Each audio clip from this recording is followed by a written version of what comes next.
നമസ്കാരം, ഞാൻ ഡോക്ടർ സജികുമാർ. നവജാത ശിശുക്കൾ നടക്കുമോ?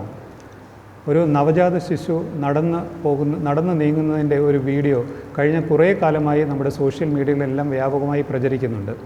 ഈ വീഡിയോ ഇറങ്ങി ഒരാഴ്ചയ്ക്കുള്ളിൽ തന്നെ 8 കോടിയോളം ആളുകളാണ് വീഡിയോ കാണുകയും അതിന് പ്രതികരിക്കുകയും ചെയ്തിട്ടുള്ളത്. ബ്രസീലിലെ സാന്റാക്രൂസ് ആശുപത്രിയിലെ ജീവനക്കാർ ചിത്രീകരിച്ച ഈ വീഡിയോയിൽ ഒരു നഴ്സിൻ്റെ കയ്യിൽ ഒരു കുഞ്ഞ് നവജാത ശിശു തൂങ്ങി നടക്കുന്ന ദൃശ്യങ്ങളാണ് ഉള്ളത്. കണ്ടവർ വളരെ അതിശയകരമായി പ്രതികരിച്ചെങ്കിലും സത്യത്തിൽ ഈ വീഡിയോയിൽ അസ്വാഭാവികമായി ഒന്നും തന്നെയില്ല.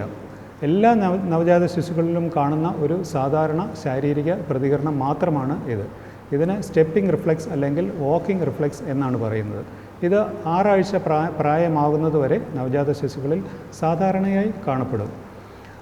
ചിലപ്പോൾ നാഡീ സംബന്ധമായ അസുഖമുള്ള കുഞ്ഞുങ്ങളിലോ അല്ലെങ്കിൽ ജനിതക തകരാറുകൾ കൊണ്ട് ജനിക്കുന്ന കുഞ്ഞുങ്ങളിലോ മാത്രമേ ഇത് കാണാതിരിക്കുന്നുള്ളൂ. കുഞ്ഞിൻ്റെ കാലുകളിലെ പേശികളും ചലനങ്ങളും ബലപ്പെടുത്തുന്നതിന് വേണ്ടിയാണ് ഈ റിഫ്ലെക്സ് കുഞ്ഞുങ്ങൾക്ക് ഉള്ളത്. കുഞ്ഞ് നടക്കുന്നതിൻ്റെ ഒരു സോഫ്റ്റ്വെയർ അതിൻ്റെ ശരീരത്തിൽ പ്രകൃതി ഒളിപ്പിച്ചു വച്ചിരിക്കുന്നതിൻ്റെ ഒരു സൂചനയാണ് ഈ റിഫ്ലെക്സ്. കുഞ്ഞ് സാധാരണയായി നടക്കാൻ പ്രായമാകുമ്പോൾ കുഞ്ഞിനെ നടക്കാൻ സഹായിക്കാൻ ഈ സോഫ്റ്റ്വെയർ പ്രയോജനപ്പെടും. നന്ദി, നമസ്കാരം.